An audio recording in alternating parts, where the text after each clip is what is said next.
Okay, welcome to SVupod, Especially Heinous. I'm Gabe. I'm Tasha.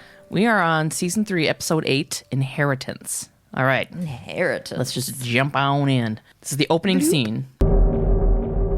Benson and Stabler are in a hospital room. There's a young woman out cold in a neck brace. Her face is like beat to shit. She has a 5-inch knife wound on her clavicle, and the perp was like trying to disfigure her. The doctor says that she's lucky she survived. It's just this. It's the same doctor that's been in a bunch of episodes. He has a beard. He was the one that like. I find it so interesting that you pick up on things that are just like, so I don't know, it's just different. It's different perception stuff. Like, it's so superfluous to me. Like, I forgot that guy's face fucking immediately. I have no idea who you're talking about. There may have not even been a doctor in the room for all I know, but you're like, you know those cups that they've been drinking out of for the last 20 years? And I'm like, no.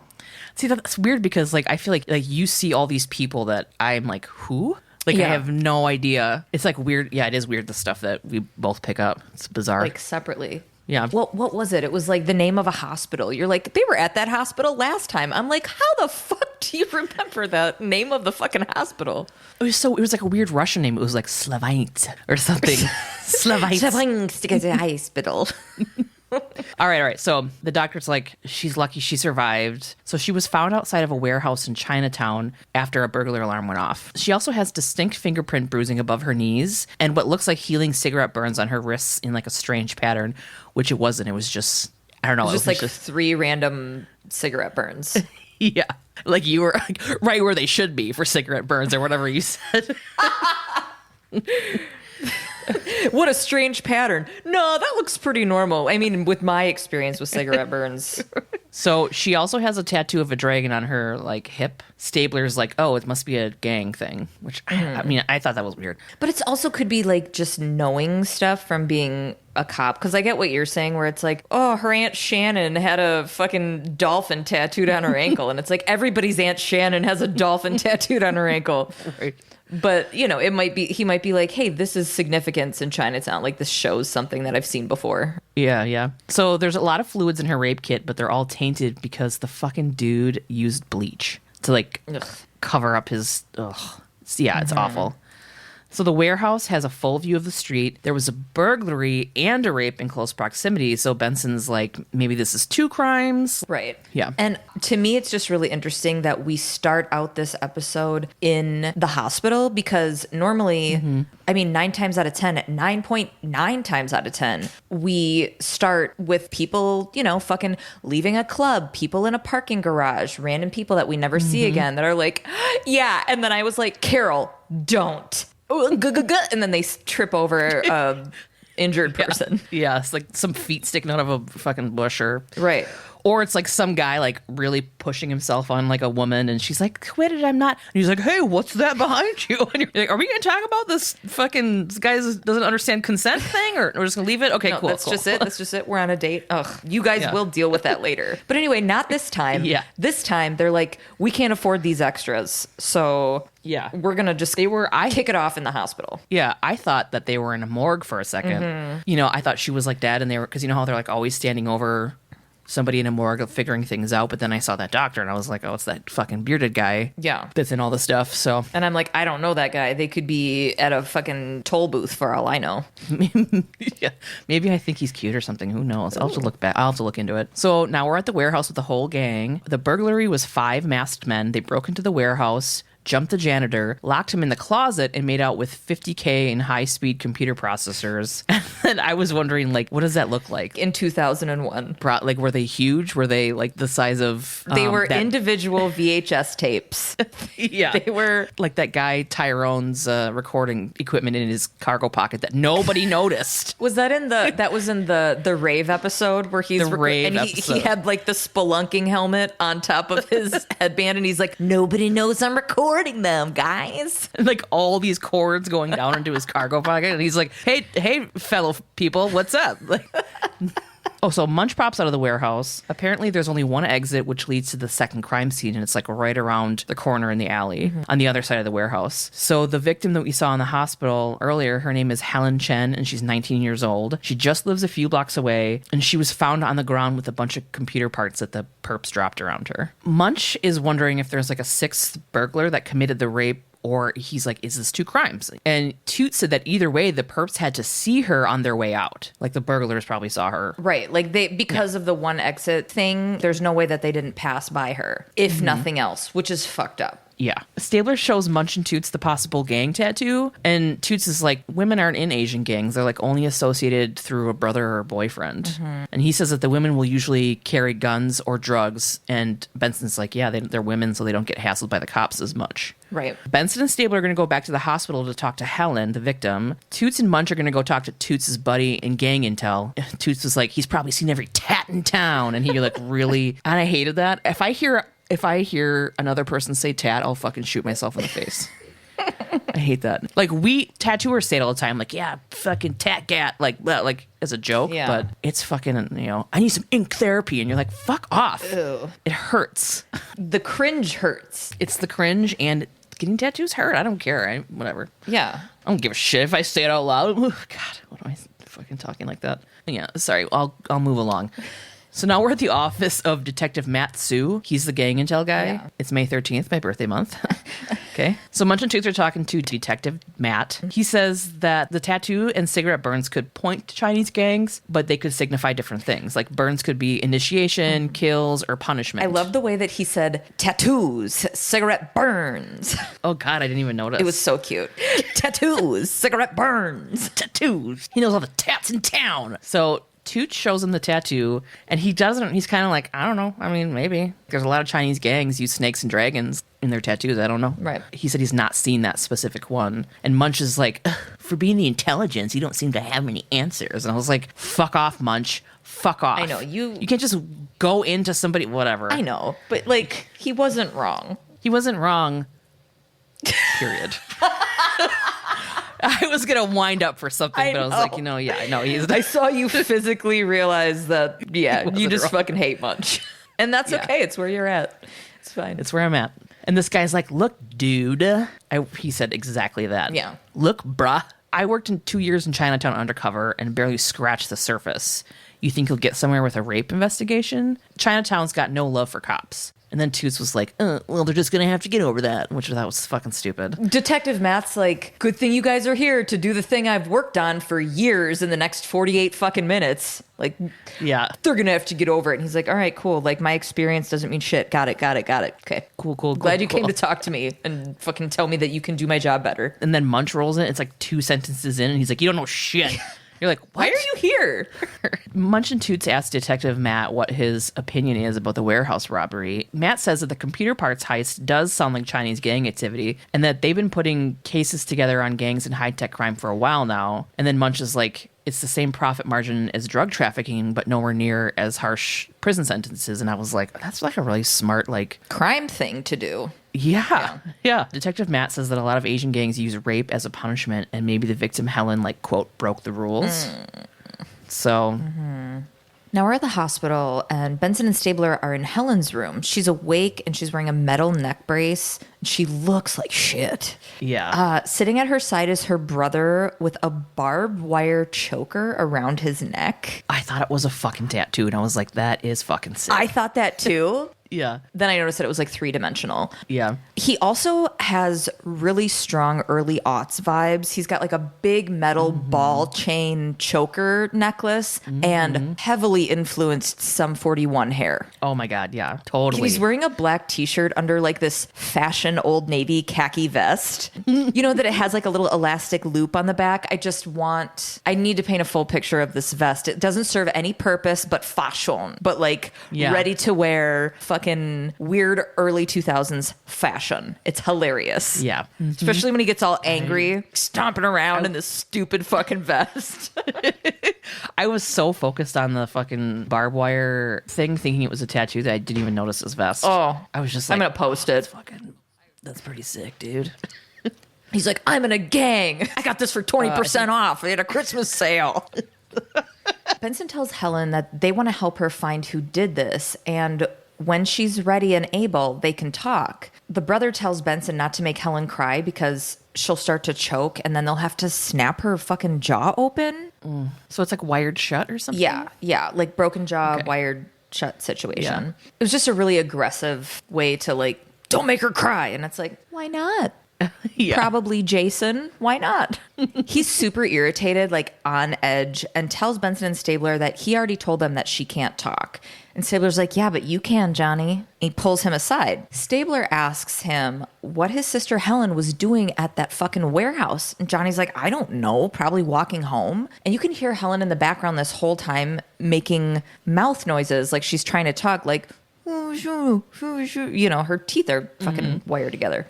And in my mind, I'm like, oh my God, don't cry, relax. You know, like I was like, please don't cry. You're going to have your jaw open. Just take care of yourself, Helen.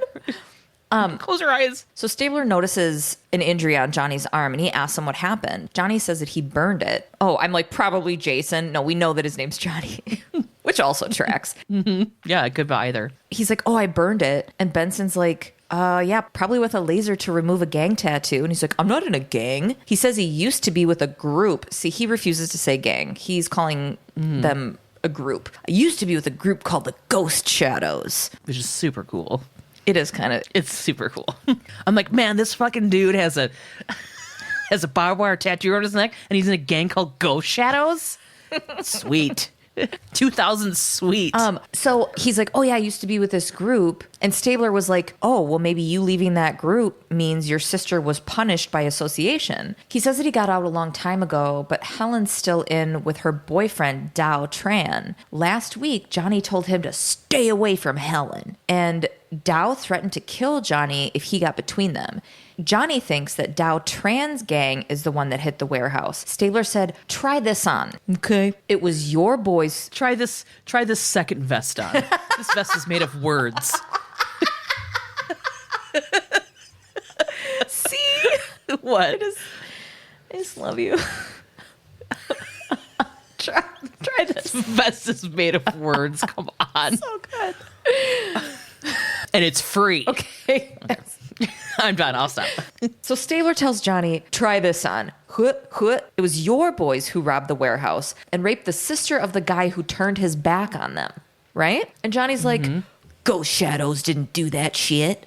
They know that Johnny would kill anyone who tried to hurt his sister. So then Johnny tells Benson and Stabler that they can find Dow Tran at Foha Restaurant on Canal Street. All the Born to Kill guys hang there. They call themselves that because the American soldiers used to write that on their helmets in the Vietnam War, and they're a Vietnamese gang. So Helen's in the back still trying to speak, okay? Yeah. I was like, I wonder if like the guy that's there isn't actually her brother and it's one of the dudes. And like, I went way off. Yeah. Right.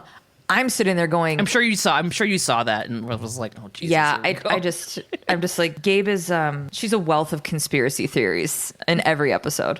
But I'm just sitting there going, like, the fucking basics. Get her a pen and some fucking paper, you guys. Yeah. Like, it's not like it's impossible to communicate with her. And you guys are supposedly so in tune with the things around you that you notice shit that no other professional notices in a crime setting. And yet you can't tell that this girl is cartoonishly trying to get your attention. Remember when Stabler found those glasses In the long grass? in that pot in the long grass? Remember when And Benson tripped over a book that was sitting in a park that had been combed by forensics? And there's a girl holding up like a Bugs Bunny fucking duck season sign going, hey, I got something to say. And they're like, well, nothing more to get here. Let's go. And then they left, and the music was do-do-do-do-do-do-do.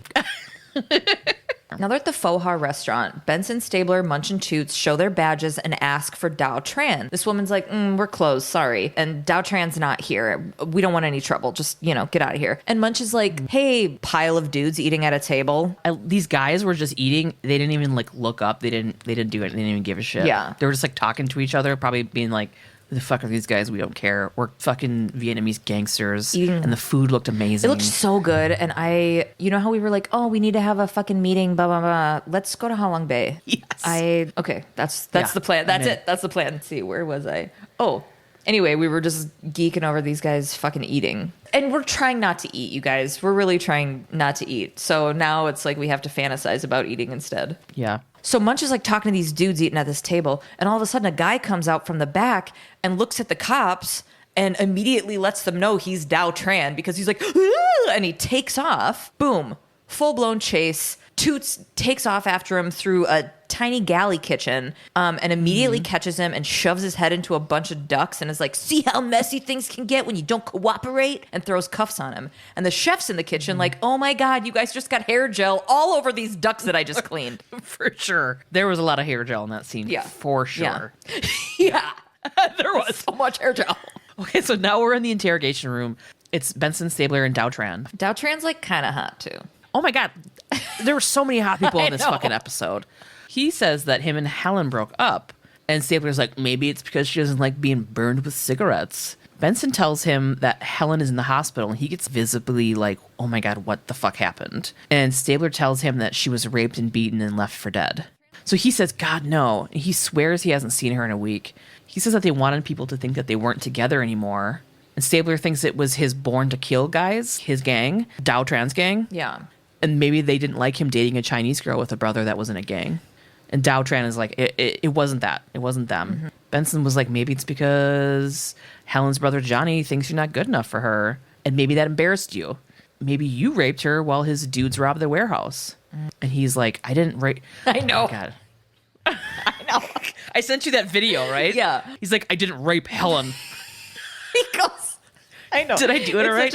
I didn't. You gotta swallow the end of Helen like it's delicious. I didn't rape Helen. I didn't rape Helen. I didn't rape Helen. I didn't rape Helen. I didn't rape Helen. I love her.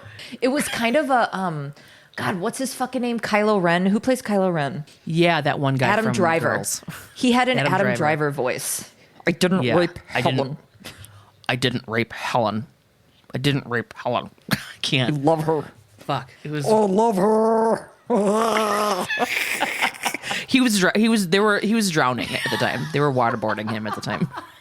He's like, I didn't rape Helen.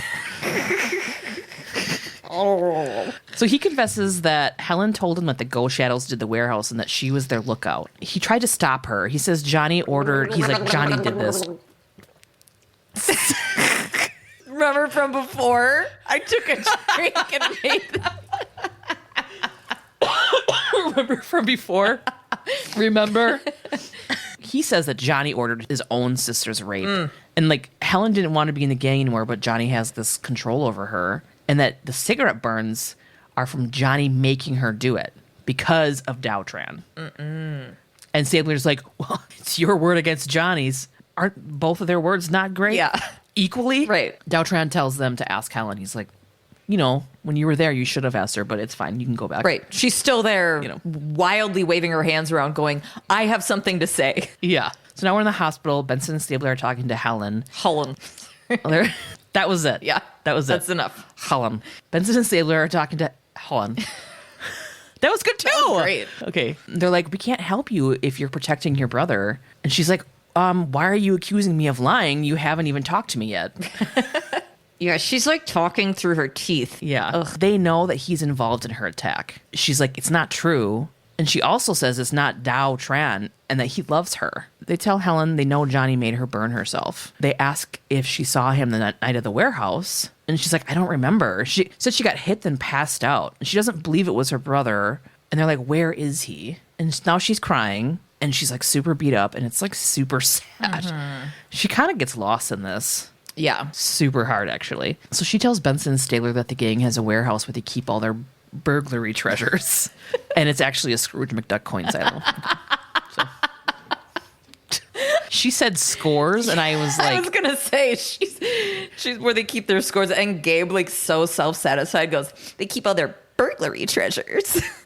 So there's like a screeching pull up to the house. Fucking cops are already pulling dudes out of the house. They got Johnny handcuffed and he's pissed. And the fucking cop that is in the background, like who's behind Johnny, his fucking face is like, gotcha, bitch. Oh my God. I took like 5 pictures of it because it was hilarious. So now we're in the interrogation room with Johnny. He's insisting that he didn't do anything and he takes care of Helen. He's like, I provide for her. I wouldn't rape my fucking sister. He says the gang went into the warehouse to steal the computer processors and Helen was the lookout and she was totally okay. And then when they came out, he didn't see her and thought she got scared and left. But then he found her. She was super beat up and he thought she was dead. And then they heard sirens and he fucking left her there. He goes, she looked dead. And Benson goes, so you saved your own ass? Yeah, he fucking And did. Johnny gives her like a really sad side eye, and I laughed. I'm like, how about that, little Johnny badass, you fucking dick? Yeah. Jesus, can you imagine? I can't imagine Being that like selfish, like in a moment of panic, you save yourself. yeah, like if I was in a Chinese gang and Keter was our lookout, and I go out and find her, and I think I can't even imagine. I would just Right. remember when Belle and the Beast and Gaston was gonna kill the Beast, and she's like holding him in her arms, or maybe that was the Pocahontas one. It doesn't matter. There's a lot of like head holding of men in Disney movies, and that would be like how I would be with Keter, like putting my arm around her. What? There is a lot of head holding of men in Disney movies. There is. Oh my god, it's I so just like realized that right now. It's like a adult man infantilism. Get out of here. It's gonna. You know how problematic it is that we love Disney movies so much. Yeah. Oh yeah, for sure. Look at this stuff. Isn't it neat? Isn't it neat? I live in a prison of my father's making, but I wish a man with legs could save me. I'm 16. The only one who's willing to help me is a sea witch. She's the only mother figure I've ever known. My babysitter is a crab. He's responsible for my well-being. And my virginity. Him and another baby fish. This fork is a brush. I don't know what's going on. I can't talk. How do I get home? Can I breathe underwater anymore? I don't know. No big deal. I never once questioned what my vagina is. Remember in... She like goes to bone Prince Eric, and she doesn't understand why he's not just like swimming over fertilizing eggs. just like fucking giving her a facial all over her fucking body. She's like, what? She's like, what's this? And he's like, it's a squibble dinger. Put it in your mouth. A squiggle dinger. Well, that's what I'm calling dicks forever now. I'm going to text somebody and be like, show me your squiggle dinger. Because people don't like when I say wiener, apparently. So Why? Adult men. Yeah. Why? Because it paints it small. I think they just think it's creepy. I don't know. But I don't like to be like, Dick. show me your cock. It's like weird. Show me It's that like, big old shaft. I'm like, let me see your wiener. That is weird. There's nothing good to say about it. Yeah, but what are you Let going me to see say? Cack? You've got a Midwest accent. Show me that fat cack. Oh my God, it's so big. Aw, for cute. I don't think I can put it all in there. I'm going to put some of it in this leftover Cool Whip container and save it for later. How long's that big fat cock been in that denim? I want you to park it right in my little garage. You know, right by where I keep the weed whacker. Swipe your nose like a credit card, huh? Running down the side of my leg, you know. Wet ass pussy. Whap, whap, whap, whap, whap. Okay, I got. Okay. Anyways, he left her there. Left her there. So Cragen knocks on the door and calls them out. Turns out, quote, Bleach Man is back. Another victim with the same MO, you know, with bleach being used and the victim raped in Chinatown. Mm-hmm. Only this time, the victim is dead. Oh, shit. Now we're at the crime scene. Benson's talking with the ME that was in The Wire. Yeah, that creepy guy. Yeah. Why is he there? Like, where's Corner Warner? Mm-hmm. Anyway, he thinks it's her guy. Same thing happened to the victim that happened to Helen. Her face was beat to hell, and bleach was used to clean up. The ME thinks that the perp is getting more enthusiastic, but there's blood under the victim's fingernails, which means that she fought back, which probably pissed him off really bad. There's a slur carved into her chest, and they're like, perps are racist. And I'm like, or it's somebody trying to throw off their scent. Yeah. You know? So now we're in Cragen's office. Stabler's with the whole gang. The victim's name was Lucy Zhang. The Emmy thinks the slur carved in her chest was post-mortem, most likely by a straight blade or a utility knife. And Munch is like, there's no MOs in their system that's like this. Huang says that the level of brutality suggests a tremendous amount of anger towards Asian women. Duh. The perp was probably hurt by Asians at some point. Stabler says that carving women up takes a bit of time to hang out at the scene, so he must be confident that he won't get caught. Right. Wong thinks that the perp wasn't always that way, and that if they search through his past few years, they should find smaller acts of aggression like peeping, exposure, violence with partners. Cragen says he's going to call the bias task force and have them send over files on hate crimes against Asian women. I'm like, oh my God, it's going to be a white dude whose dad left him and his mother for Vietnamese women when he was overseas during the Vietnam War. That's where I'm at now. Which isn't, these are, they're good. There are a lot of possibilities, and you like to touch on everyone you think of. All of them. Every single one. Yeah. So now we're at the squad room. Cragen has them going through the files of hate crimes. Munch says that they haven't found anything really except just like gross reams of complaints about racist fucking scum. Stabler says that Peeping Tom was hitting Chinatown about a year ago and he was never caught. They're still waiting for blood from under the victim's nails to come back from serology. Huang thinks it's weird that a perp with sound mind enough to clean up with bleach was careless enough to leave his blood behind, and Huang thinks that his anger must be like escalating. Benson says she found a file. A woman put an ad in the personals in a Chinese language newspaper. So a guy pulled a utility knife on the first date. She dropped the complaint the next day because she was scared. Benson says it's going to take hours to find a translator. Stabler says to Huang, Doc, can you translate? And Huang's like, what, you just assume I speak Chinese? And Stabler, like, deadpan was like, no, I heard you order takeout once. And then fucking Benson's face, I, like, zoomed in out. She's like, shit, that was dicey as fuck. Yeah. So now we're at the home of Sonja Young. Huang says Sonja came from China last summer to live with her aunt. She didn't know anyone and posted a personals to meet people. She was like lonely, you know? So Sonja is sitting there looking kind of nervous, of course. And Huang is asking her questions in Chinese. And it's really interesting to me that they both speak the same dialect when there's like hundreds. Well, you know what I mean? I mean, I know that they mostly, like the biggest I think is Mandarin. More than 70% of the Chinese population speaks Mandarin. So I'm assuming that's what they're speaking. But yeah. The interesting thing to me about this scene is when someone translates while the other person is still talking. I can't even repeat what another person is saying in English, like a sentence behind them. You know what I mean? Yeah, I can't even listen to an echo of myself talking when I'm trying to say something. Yeah. To not only take something from one language to another, but like do it while you're still getting input. It's just bananas to me.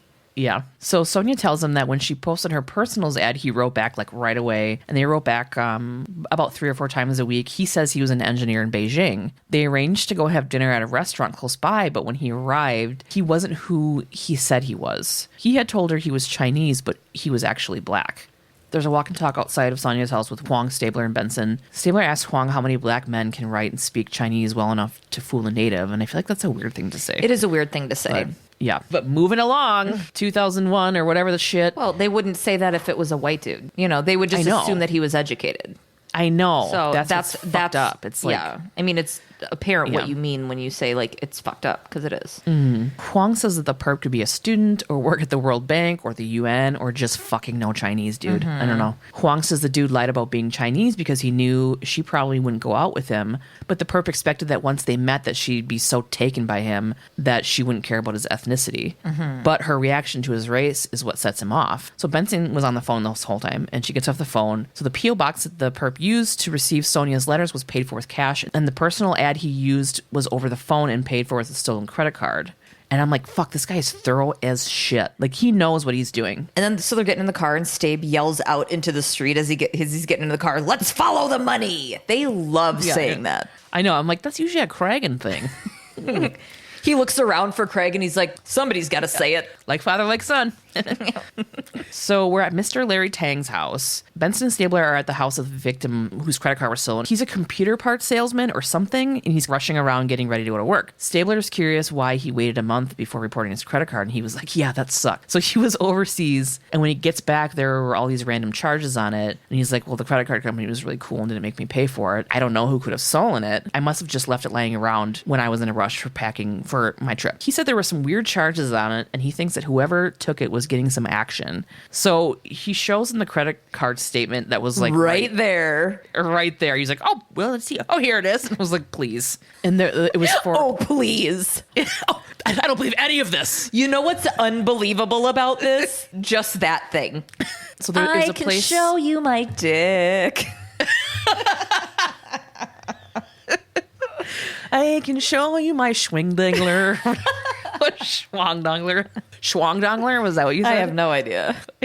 So the Swing hangler. swing hangler. Herb Gerflinger. My beef danglies. Bobble meats. Check out my bobble pig.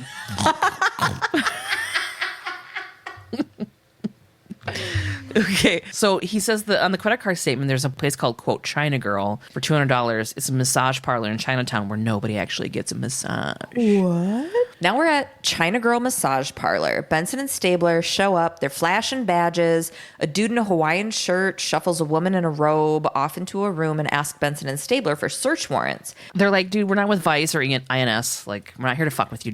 We just need some info on a customer. Right. Yeah. And the guy's like, I maintain strict confidentiality with my clients. And Stabler's like, cool, but if you want a raid in here, that can happen too. And the guy's like, okay, fine. And he goes into an office. He's like at a woman sitting at the desk so that she'll leave. Yeah, he just claps at her. Ew. Like, fuck you and your Hawaiian shirt. His Hawaiian shirt was rad, though. It was like the perfect Hawaiian shirt. They're like, we need to know about an African-American guy that came in here using a credit card with the name Larry Tang. And Stabler's got no patience for this guy hesitating at all. He's like, now receipts, come on, give it up. Yeah. And the dude's like, okay, I remember him. He tried to kill one of the women that works here. Yes. Benson and Stabler walk into a room to find an adult man in his itty-bitty tidy whites with a woman lying on a massage table in thigh-high leather boots and corset. She looks fucking amazing. She looks her outfit. Amazing. Yes. Yeah. The guy looks like Jerry from Parks and Rec. Yeah. Yeah. And she's just a fucking bad bitch. Mm-hmm. Her name is Jiang Li. They asked Jiang Li about her attack, and she said the attacker looked young, maybe in his 20s, and there was nothing special about him. He came in for a massage, but she's like, I guess he didn't like it. Stabler's like, listen, we're not here to set you up. Tell us the truth. Like, we all understand what's happening here. Yeah. And Jiang's like, all right, cool. He wanted a girlfriend. I don't understand why that racist son of a bitch came to Chinatown. So he paid her to be his girlfriend. She's like, all right, fine. And he just wanted regular stuff, like nothing crazy. But then when it came down to it, he couldn't do it. And she's like, I laughed at him and he got pissed. He said he wanted to tie her up and she had a bad feeling about it. So she said no. Then he punched her a couple of times and pulled an army knife on her, called her names and cut her chest. So then Stabler's like, we're going to need you to describe him to a sketch artist.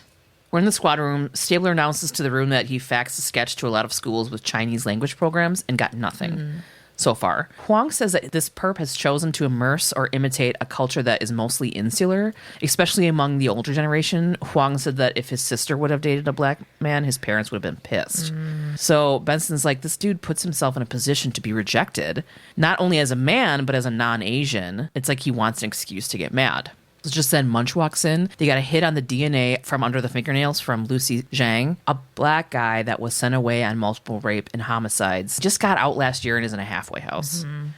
Now we're at St. Teresa's halfway house. Benson and Stabler are talking to this guy and he's showing them the man. His name is Starnes, but he's in a wheelchair with progressive MS. It's been pretty bad for a few years, so this guy couldn't have done it. So Benson and Stabler are asking Starnes some questions, but he says he ain't helping no cops. This guy is like a legit piece of shit. Oh, yeah. But IRL, this dude comes back next season as a different dude, and he's played multiple roles throughout the entire Law & Order franchise. He just died in July, and I was going through his IMDb, and he had a legit 50-year acting career. Whoa. Yeah. But anyway, here, he's trash. Stabler tells him that his DNA was all over a dead woman, that Lucy Zhang. Starnes is like, I can't even get out of this fucking chair, though. If I could get out of this chair, I wouldn't be, quote, trying to get any downtown, bitch. Okay. Stabler asks him if he has any brothers or cousins, like anybody who might want to set him up. He doesn't even answer that. Yeah, and Benson has this like look on her face like, oh my God, She's like, do you have any children? And he's like, haven't had the pleasure, you offering? And I was like, ugh. And Benson's like, dude, you raped a lot of women, and it's possible you have kids you don't even know about. And he's like, could be, lady. I'm just like, oh, I hate this guy. And that hits close to home for Benson. To the lab. Here we are with our favorite lab tech. Lab Boston Rob says, PCR only. Okay, this isn't how he talks anymore. Like we said the last time we saw him, he seems to have toned down. But guess what? I'm going to amp it up. Yeah, please, because it's the best. Lab Boston Rob says, PCR only looked at 10 genetic markers. Sometimes a person can have a close enough match to score a hit with the database. Benson's like, can you do another test? I ran a Y chromosome on Starnes into perp. The Y chromosome is passed from the father to the son within a family line. Grandfathers, fathers, brothers, sons, nephews will have virtually identical Ys. There's no doubt about it. These guys are blood relatives. Prison records say that Starn has no living male relatives, though. So the rapist has to be Starn's unknown son. And our lab tech goes, makes sense. The DNA's similar. And Benson's like, well, I guess being a psychopath runs in the family. Jeez. So now we're in the squad room. Dad's got the whiteboard out again. And I was like, I hope he draws that fucking cat again because it was so cute. He says that the vital statistics shows that Starnes is not named as a father on any birth certificate. So Starnes went to prison on 4 rapes, so they need to talk to his victims. Martha Shelby, she had a child within the time frame. No father listed. Starnes looks good for 3 unsolved rapes in Harlem, but the victims don't have any children during that time frame. And then Toots is like, well, Starnes had a living girlfriend that alibied him a few times, and her name is Pamela Tatum. She had a baby while they were living together. There's no father on the birth certificate, and the baby would be 23 now, so that's looking pretty good. Toots asks like what the odds are that a father and son would turn out to be rapists, and Huang says that some geneticists theorize that violence is inherited, and Benson kind of gets like bent out of shape. And she's like, oh, not my fault. I was just born to kill. It's another way for people to not take responsibility for their actions. And Huang's like, hey, it's just a theory. I was just saying it out loud. You know? Yeah, and we know that Benson, I mean, it's literally like us and Stabes know that Benson has a personal stake in that not being true. Right. So Cragen's like, dude, you guys chill out on the Human Genome Project. We have shit to do. Let's get back to the case. So everyone disperses. What? Just the way he said that, he's like, oh, can we move on from the Human Genome Project? And the resident psychiatrist is like, it's kind of my job to like do this type of speculation, but okay. So you asked me. You asked me to be here. Okay. I didn't need to come in today. This is my day off. So everyone kind of disperses to go do shit, and Stabler walks up to Benson, and he's like, are you okay? And she's like, yeah, like no big thing. Now we're at the office of Martha Shelby. She tells Benson and Stabler she was 17 when she was raped, and 3 months later she found out she was pregnant. She said she went into labor 2 months early, and her baby Daniel lived for 2 hours. She said that it sounds awful, but Daniel's death was actually a relief for her. She didn't know that she could have lived with a constant reminder about her rape. And I'm like, ooh, poor Olivia. I know. Now we're on a New York City street walk and talk. It looks super nice out, and I'm loving fall right now, by the way. I know, me too. Benson says they need to go back and look at rapes that Starnes wasn't connected to. She's like, oh yeah, let's go solve rapes from 20 years ago. Sounds easy enough. You got a better idea? Stabes is like, yeah, let's just continue to pretend like this isn't bothering you. Yeah. And Benny's like, Elliot, knock it off. She says she's a child of rape and she's known for a very long time and she's dealt with it. I'm fine. And he doesn't believe her. Yeah, he's just like, all right. You know, but like then if somebody's not wanting to talk about it, yeah, what do, you know? Now we're at the home of Pamela Tatum. This is Starnes' old girlfriend. This lady tells Munch and Toots that she's like, I knew that bastard would come back to haunt me. I just fucking knew it. She says the last time she saw Starnes was right before he was arrested. She threw him out after living together for 2 years. But before that, he lived in some shithole in Flatbush. Right before he was arrested, he raped and killed her best friend that lived in their same apartment complex. And we think we have bad exes. I know, right? So she had her son Michael about a year before she kicked Starnes out, and she swears that Michael isn't Starnes' baby. Then she said, I had a lot of boyfriends back in the day, and if you try to make me feel like a whore, forget about it. And I was like, I love this lady. And I was like, fucking A right. We own our hoe days around here. Yeah, dude. Own your fucking hoe days. If today's your hoe day, fucking it's good for you, bitch. You get it. You get it. It's fine. Get it. If your whole life is hoe days, that's fine. I love that for you. I love it for me. Just then her son walks into the room and he's like, why are you asking my mom all these fucking questions? Munch and Toots like just swarm around him and they're like, hey, where have you been? And he's like, dude, I was in DC at my girlfriend's house for the last 2 weeks. I just got in like last night.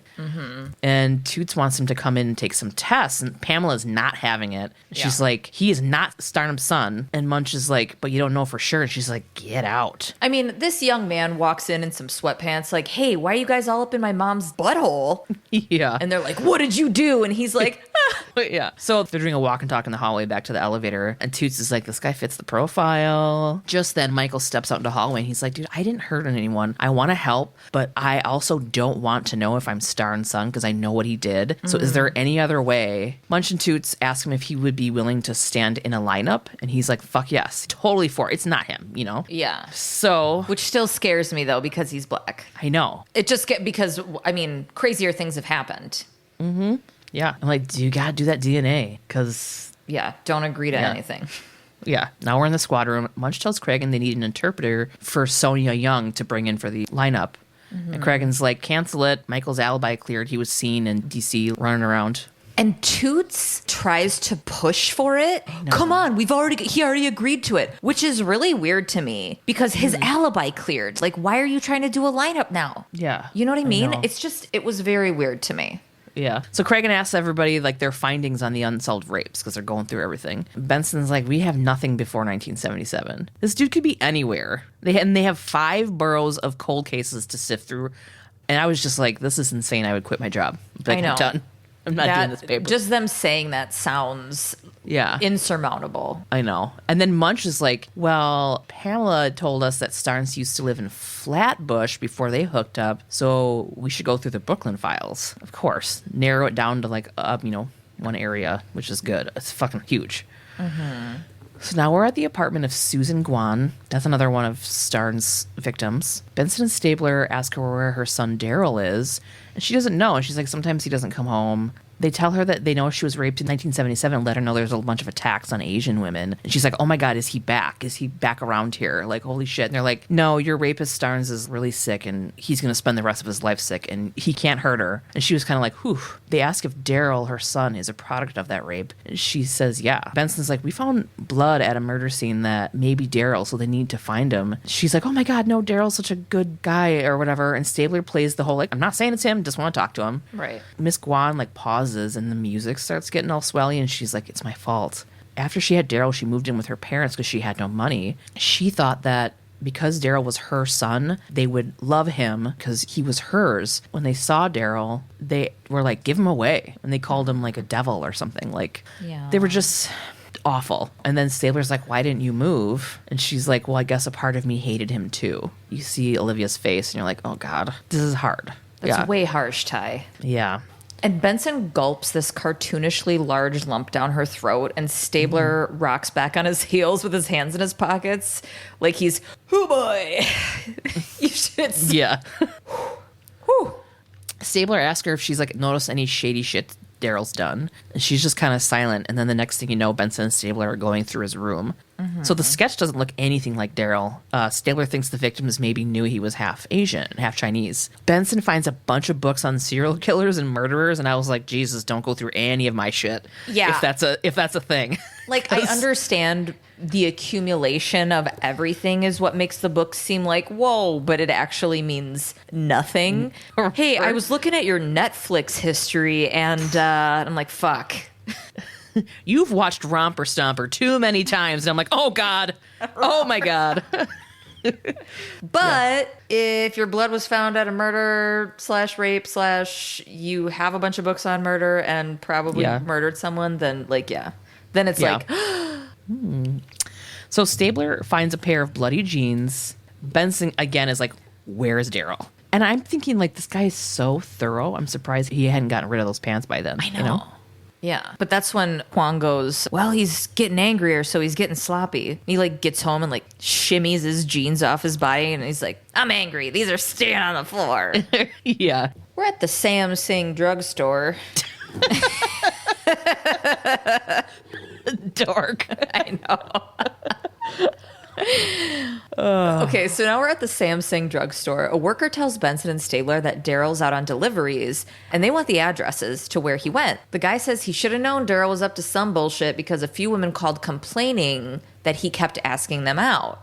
Mm-hmm. So he goes to get them the addresses on his air fryer-sized computer. That is his beach ball at a music festival-sized computer. A newborn baby bathtub-sized computer. A Buick-sized computer. How is this even in my store? I'm going to keep saying them if you keep laughing. You gotta shimmy by to get to any of the stuff, to get to the Advil. Where's the Pepto? Behind the Q key. Oh, Q key. I shouldn't have said Q key because they're the same thing. That sounds like I'm saying Q key. Q key. Behind the $ button. Whatever. Hey, do you guys have any corn nuts here? Yeah. Go around the Zamboni. They're in the back. Okay. The computer's from earlier than now. Okay, that's the joke. Benson goes through...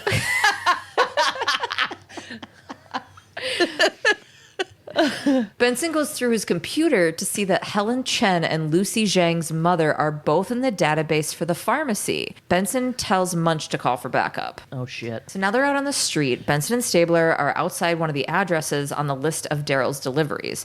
Benson spots Daryl across the street and he sees her seeing him. She's literally just a lady across the street. They were really far away from each other. And she kind of stops and looks across, and he's like, what? And so then she pulls a Stabler at a fucking rave and calls his name across the street, and he takes the fuck off. He books. Hard. He fucking books. Yeah. He like drops all of his shit and is just gone. I was like, holy shit. He had a whole cart that he looked like he was going to pull, and then he's like, nope, I gotta go. And then it takes a second and a half, maybe, and these beat cops pull guns on him just as Benson's about to fucking flying squirrel on top of him. Right. Remember that first Toots episode when he and his ponytail like did a flying squirrel jump onto that perp? Off a trampoline on the side of the... Yeah.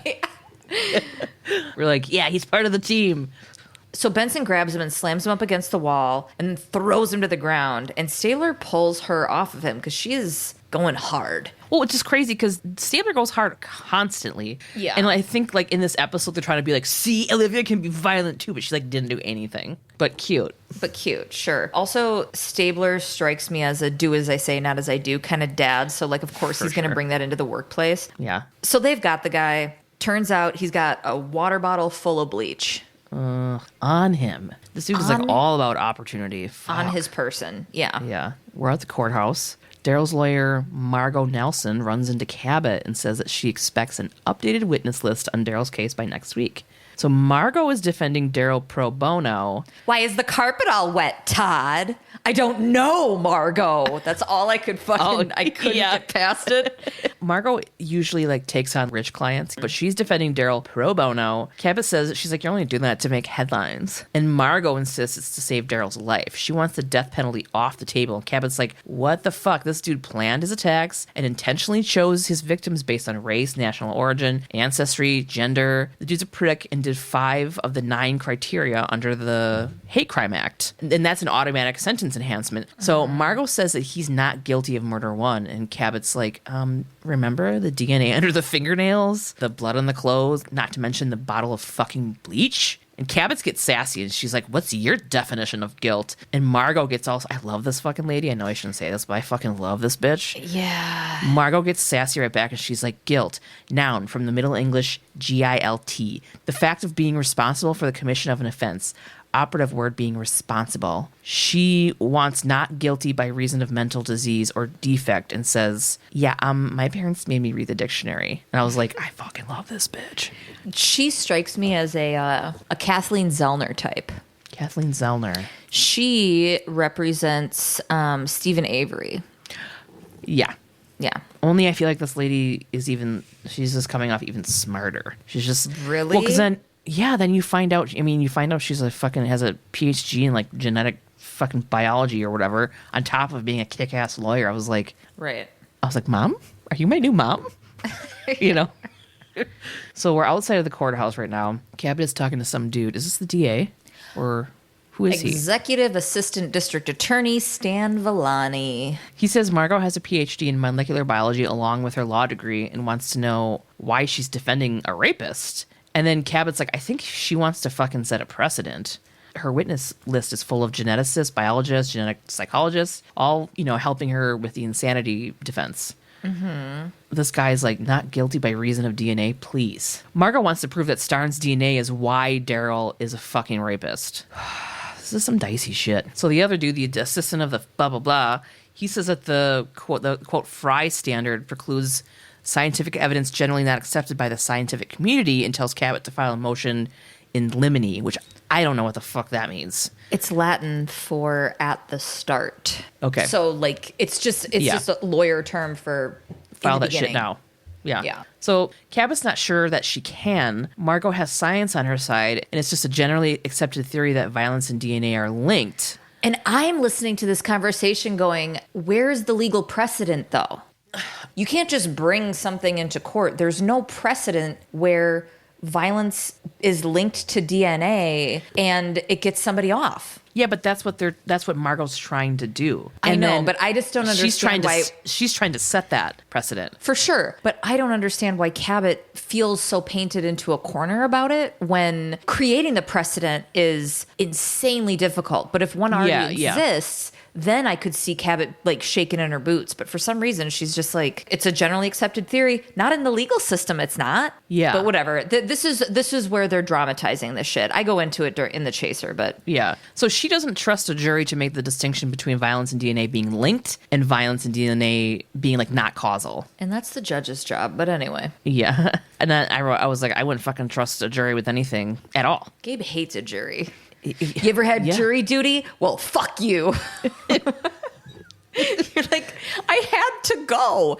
So then Cabot says she's got Huang doing a psych exam. So then Villani tells Cabot she's got a big job to do because if Margot sets the precedent, then it's a Pandora's box of bullshit. No one will be responsible for their actions because of their DNA. Now we're in the precinct interview room. Huang is with Daryl, and Daryl says he thinks Huang is there to see if he's crazy. Huang says he's there to see if Daryl's competent to stand trial, then asks Daryl if he thinks he's crazy. Daryl goes, if I say no, I get the death penalty, right? Huang says he makes the diagnosis, not the defendant. Based on the tone, these things could sound shady, but Huang's so great, he doesn't sound like that at all. He's like, I'll make the diagnosis here, not you. But he's really like, hey, buddy, you leave that to me. Yeah. He's like, I'm just wondering what you think. That's all. Yeah. Daryl points out that Huang is Chinese, and Huang says that Daryl is half Chinese. Daryl calls Huang privileged and spoiled, and Huang says that native Chinese people call American-born Chinese people that, but reminds Daryl he's American-born as well. They're having a little shade fight, but really calmly talking to each other. Huang is asking him about growing up in Chinatown now. He just shifts really easily. Mm-hmm. He's good at his job. He's like, you kind of just called me a bitch, but I'm not going to let it affect me at all. Yeah. So Huang's asking him about growing up in Chinatown. Daryl said that the kids picking on him didn't bother him. Huang asked Daryl how old he was when he found out that his mom was raped. And I was like, geez. Yeah, he's being weirdly hard on him at this point, but it's still in Huang voice. So yeah. Can you hear my kids? No. I need to get something on the ceiling because I can still hear shit. Huang asked Daryl how old he was when he found out that his mom was raped, and he said he was really young and that his grandma had told him. And his grandma also used to call him, quote, Black Devil. Jesus. Huang asked him how he feels about his father, and Daryl leans in really hard and whispers even harder, I'm nothing like him. Huang tells him to look at what he's done. His whole life he's tried to not be like his dad, but he's violent, he rapes and hurts people. And Huang's like father, like son. And Daryl's like, brah, and he throws a chair across the fucking room. And then the cops subdue him. Benson's watching all this on the other side of the glass like, oh my God. She's like, is this me? Yeah. Am I watching my life? Am I fucking, damn it. What? Who's that guy? God damn it. What's his name? What? What are you talking about? I'm talking about It's a Wonderful Life. But... oh, I was trying to bring the Christmas back around, but I didn't remember his name. Oh, I had to go to the bank and found that I'm dead inside. All right, I'm gonna lasso the moon and make you eat it, and it's gonna shoot out your fucking fingertips. I'm Jimmy something, whatever. Jimmy Dean, no, Jimmy Stewart. Jimmy Stewart, Jimmy Stewart. John Stewart. I'm Jimmy Stewart. I'm Jimmy Stewart. Welcome to the Daily Show. Okay. It's Christmas. Should I jump off this bridge? But so, like, he chucks a fucking chair across the room. And it's so funny to me what startles them and what doesn't. Like, they can walk into a backdraft level explosion and not flinch at all. And this dude throws a chair in a different room. She's protected by glass. And Benson jumps and puts a fucking dent in the ceiling. You know what I mean? Yeah. So in court, Margot, remember that's Daryl's lawyer, is asking a scientist on the stand about the, quote, violence gene. I don't like this scientist. Yeah, he's a little fucking bitch. I fucking hate him. He's a superficial character, but he looks like Bizarro World Tom Hanks in Santa glasses, and he taps his fingers too much. Yeah, he's a smug little cunt, too. He's just... That's what he reminds me of. He's saying that there's like technically no violence gene, but the presence of abnormal genes can be linked to violence. This guy says that the defective DRD2A1 allele can lead to addictive and violent behavior, and he did a bunch of DNA tests on Daryl. He does have that gene abnormality, and so does Daryl's dad, Starnes. Margot asks the scientist if gene mutations can be inherited, and he says that yes, and uses like cystic fibrosis as an example. Both parents have to have the recessive genes for it to be passed on to the child. And then Margot's like, does the child have any control over contracting the disease? And obviously we see what she's doing here. She's trying to compare violent tendencies to inheriting a disease. Mm-hmm. While it's like really interesting to me and like really smart, it's like it doesn't really make a whole lot of sense to me. I don't know how I feel about it. Yeah. Well, Cabot objects based on the wild, broad strokes that Margot's painting with the walrus judge, who's growing out his mullet, by the way. It is the walrus judge. Yeah, walrus judge with his mullet tells Margot to keep it out of the realm of science fiction. Yeah. Margot starts addressing the jury, saying that it's not out of the realm of possibility that Daryl inherited Starnes' violent behavior. Cabot objects and wants to know how they went from inherited genes to inherited behavior. Then Margot takes a fucking shot at Cabot and says, I'm sorry, I'll try to speak slower and use smaller words so you can keep up with us. And the judge is like, chill out. And Margot is just brutalizing Cabot with her words, and I'm fucking in love with her, and she's my new mother. So now it's Cabot's turn with the scientist. She asks him if all people with the defective DRD2A1 allele are rapists. What? If we're gonna fucking jerk off Margot like she's running shit, Cabot stands up, pulls out her massive fucking hog, lest we forget that she's got the biggest of dick energies, and then she's going to talk to this guy. Oh, yeah, okay. Sorry. Pulls out her hog. Make sure you let everybody know her dick is out. So she asks this fucking scientist if all the people with the abnormal fucking DRD2A1 allele become rapists. And he's like, well, no. And she's like, well, when a kid gets cystic fibrosis from their parents, it's for sure. Okay. But not with violence? What are you trying to say? And then he's like, well, other things factor in, like upbringing, blah, blah, blah. And Cabot's like, well, you never mentioned that in your testimony. To me, it sounded like you were saying that genes are the only factor in violent behavior. And he's like, well, I can't speak on the influence of upbringing because I'm a mere geneticist. And she's like, oh, okay, so cool. So now your testimony is that lots of shit factors into violent behavior besides just genes. And he's like, yeah. He's not happy that he has to say yes. Cabot comes back and says, okay, so now you're saying multiple factors create this scenario, some of which you cannot speak to. Therefore, you have no business speaking on it at all. And this whole time we're watching Margot in the background and her head is spinning like, oh my God, like, I gotta take my dick out. She's like, objection. She's like, I should have taken my fucking cock out earlier. She's like fumbling with her zipper. She's like, why did I even wear pants today? Yeah, fumbling. Objection. Why did you button up? What was my fucking problem? Yeah. Damn, this 501 skirt suit. Jeez. Are those button-up ones? I don't even know. I don't know, probably. We're talking Levi's in the 90s. So Margot steps up and says that all this crazy science aside that you brought here, you fucking dumb bitch, that I love, this is about choices we make and choices that are made for us. Did Daryl choose for Starnes to rape his mom and be brought up in a family and community that hated him? Did he choose to have a genetic defect? What? Ouch. It's just, that's just fucking harsh, man. Yeah. Daryl's here, by the way. I don't know if anybody knows that, but he's in the room. Did Daryl choose for Starnes to rape his mom and be brought up in a family and community that hated him? Did he choose to have a genetic defect? No. She said Daryl was engineered by nature and nurture to be exactly what he turned out to be. So what are we supposed to do now? Just be like, sorry, too bad. I mean, yeah.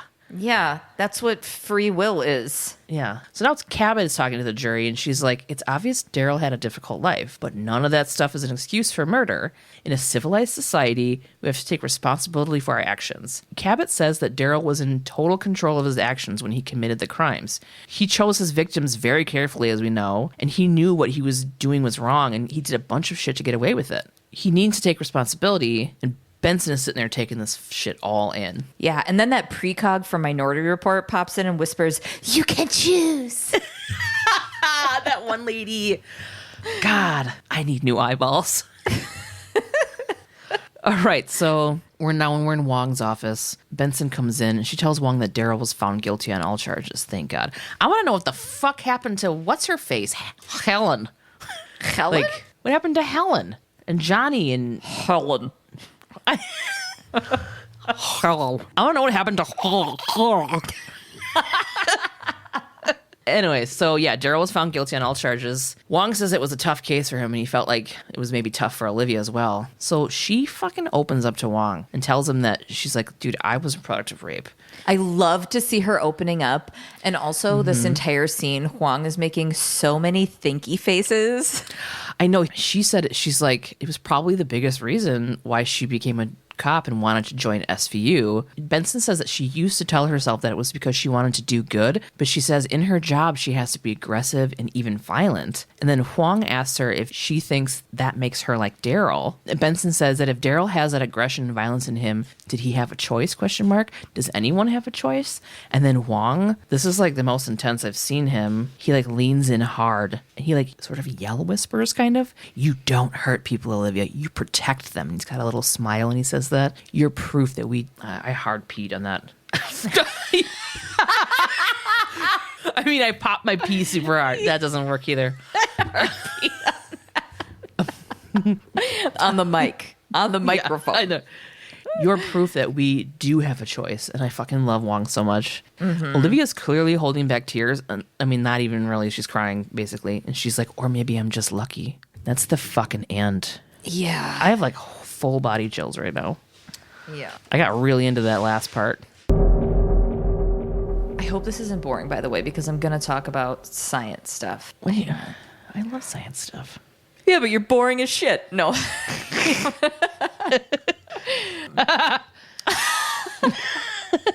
No, I just read a lot of like scientific journal things and whatever. Just the stuff with Olivia's whatever. Because there is some science to what they talked about in this. And this episode is pretty much just based on the argument of nature versus nurture, genetic coding, and does it have weight in the choices we make and in violent behavior. Mm-hmm. So to kick this off, we're going to do a little bit of science before we get into the actual story. We're going to talk about the violence gene, aka the warrior gene. The warrior gene. Mm-hmm. That's what it's called. They were calling it a violence gene, but it's been dubbed the warrior gene. It's an actual thing. So obviously the episode took some more creative liberties with the actual facts of the science behind what they were talking about. In 1993, geneticist Han Brunner and his colleagues did a study where they found a very particular defect in 14 male members from one Dutch family. In this study, they found that all of the male family members with this mutation were aggressive in response to nearly every emotion: anger, fear, frustration. The men, in turn, also had criminal behaviors. Some examples of their crimes: at 23, one of them was convicted for the rape of his sister. Another attempted to... Okay. Another... Sorry. Sorry. Warning. Sorry. Incest stuff is just fucking... I know. You know how I am about that. Yeah. Sorry. Another attempted to run over his boss with a car after receiving a less than stellar performance review. At least 2 of them were arsonists. And another would go into his sister's bedroom at night and force her to undress at knife point. What in the motherfuck? Is it the same sister? Was there multiple? I mean, I don't want it to happen any of them, but it would suck if it was happening. It was across the board, like multiple men in this family. Oh my fucking God. I'm going to quote this recent article on the subject written by Professor Jonathan Flint. He says, quote, Brunner found evidence that males with criminal behavior had a mutation in a gene on the X chromosome called monoamine oxidase A, MAOA, which is involved in the metabolism of neurotransmitters including dopamine, noradrenaline, and serotonin, the last being the target of antidepressants such as Prozac. Since men have only one copy of the gene, i.e. only one X chromosome, the men with the mutation in MAOA had no functional enzyme. On the face of it, MAOA mutations were making Dr. Brunner's patients aggressive. Okay. You see why I have to quote these things? Because I'm not going to be able to sum that up with my own fucking, this is fucking science. So this is fucking science, you guys. Yeah. So more studies went on to find this pattern in other families. They also studied it in mice and found that mice that didn't have an operative MAOA gene were more aggressive than mice that did. So this disorder becomes known as Brunner syndrome. External things that indicate this disorder are a lower than average IQ, usually around 85, problematic impulsive behavior such as pyromania, hypersexuality, and violence, sleep disorders, and mood swings. In the context of the episode, Benson was concerned about her own predisposition to violence because of how she was conceived. But I'm going to quote another report. This one is from ncbi.gov. Quote, in the context of medical genetics, X-linked recessive disorders manifest in males who have one copy of the X chromosome and are thus hemizygotes, but generally not in female heterozygotes who have one mutant and one normal allele. So... Oh, because they were like, Benson's like, oh no, what about me? And they're like, oh, Benson, are you worried? But like the actual science, like I know that they take liberties with it. Mm-hmm. On top of that, Brunner syndrome is supposedly extremely rare. I read somewhere that it was like 30% of the population. And I'm like, well, that's not extremely rare then. So like, and it wasn't a reliable source. So I couldn't find a reliable source to tell me like what the numbers are on it. Plus like to get tested for that, to get that kind of genetic testing is like the average Kyle who has these personality traits isn't going to do that. You know what I mean? Yeah. Okay, so now we're all up to speed on this disorder, yes? Yes. Okay. How about you, listeners? Sorry. Not sorry. I can say that. Backpack. Say backpack. Okay, so this guy spells his name with a PH, and I never know if it's Stefan or Steven when people do this, but... I think it's always Steven. Is it? Okay, we're calling him Steve. I think Ketter... I'm about to fucking... I think Ketter's cat's name, it has a PH, but it's Steven. It doesn't matter. It's not. So, Stephen Anthony Mobley was born on July 13th. Oh my God, that's my sister's cat's full name. Shut up. Oh my God. Was born on July 13th, 1965. Oh my God, that's Ketter's cat's birthday. I promise I won't do any more. I promise. Do you see how I just said July 13th without changing my inflection because that's 9 days after my birthday? Dude, fuck your birthday. We're talking about my birthday. Oh, shit. It's my birthday month. Okay. Yeah, keep going. I've literally gotten one sentence into this. Stephen Anthony Mobley was born on July 13th, 1965. Family recalls Mobley being a difficult child. He had some of the big psycho red flags, including setting fires and cruelty to animals, that being coupled with lying, cheating, stealing, assault, vandalism, etc., etc. He was dealing with a lot of behavioral shit. Mm-hmm. He was evaluated by multiple professionals growing up, and they looked for learning disabilities or organic brain disorders to explain his, quote, manipulative, self-centered, and impulsive behavior. And there's not a ton of details, but he apparently had a really rough childhood outside of his control. He was diagnosed with PTSD for what? I don't know. He developed paranoia and other anxiety disorders. He was shuffled through 10 different residential placements throughout his childhood because no one could handle him. By the time Mobley was in his 20s, he had served time in prison for forgery and had gotten in trouble for credit card theft and burglary. Cut to February 17th, 1991. It's just after midnight. We're in a Domino's pizza delivery store in Oakwood, Georgia. College student and night manager John C. Collins is working his shift. Mm-hmm. That's when Mobley comes in, armed with a Walther .380 semi-automatic pistol to rob the place. Mobley put John on his knees and emptied the cash register. Before he left, he shot John in the back of the head, killing him. Jesus. Mobley went on to rob 6 more businesses, restaurants, and dry cleaners over the next handful of weeks. 3 weeks after killing John Collins execution style, Mobley was arrested. Following a high-speed chase post-attempted robbery, the gun used to shoot John was found by police on the side of the road. Mobley was tried in February of 1992, but that ended in a mistrial. In a second attempt, he was tried in February of 1994 and convicted of malice murder, felony murder based on 5 separate underlying felonies, and guilty of those 5 underlying felonies: armed robbery, 3 counts of aggravated assault, and possession of a firearm in the commission of a crime. Mobley was given the death penalty. At the time, such a heinous crime didn't have the option of life in prison, and that's since changed, but at this time, like, that was, if you were guilty, this was what you got. He and his lawyers attempted appeal after appeal as it goes until appeals ran out, and Stephen Anthony Mobley was executed by lethal injection on March 1st, 2005. What do Mobley's crimes and subsequent trial have to do with the warrior gene? His trial happened to come up shortly after Brunner's paper on the subject was published, okay? Mobley filed a motion to obtain money so he could hire expert witnesses to determine that he did in fact have the MAOA deficiency.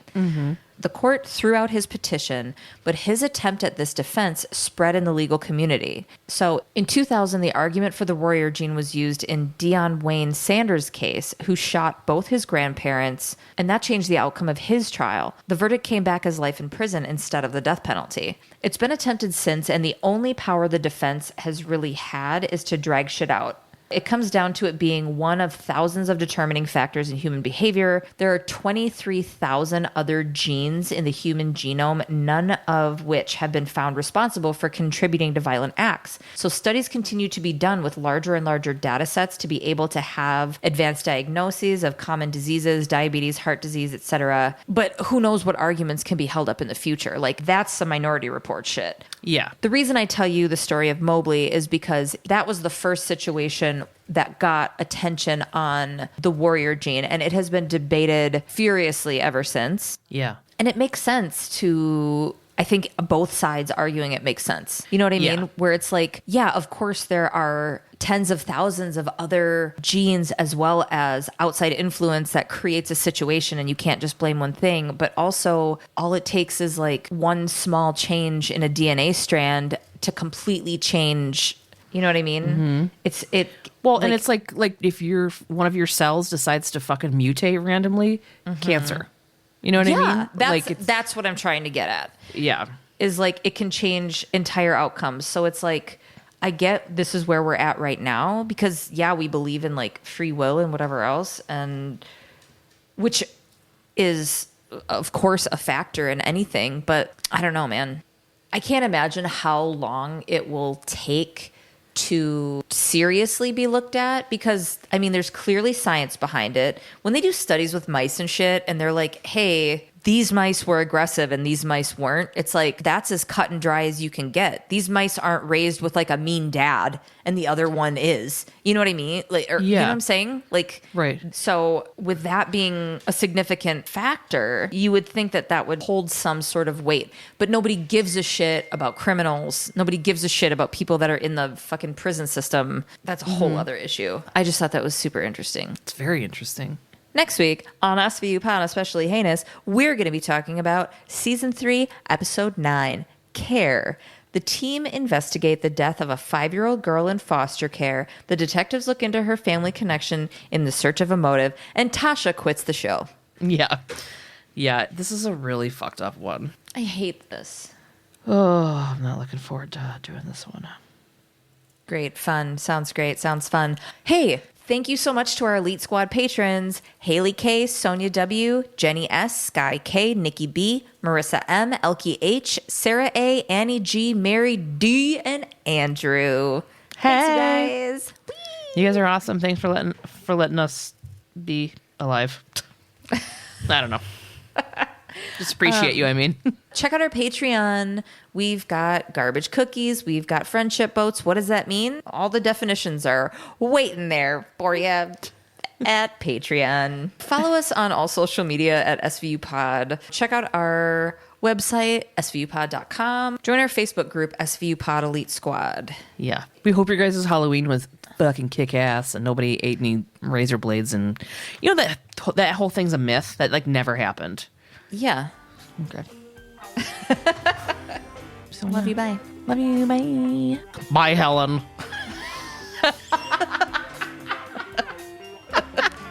Love you, bye. Hold.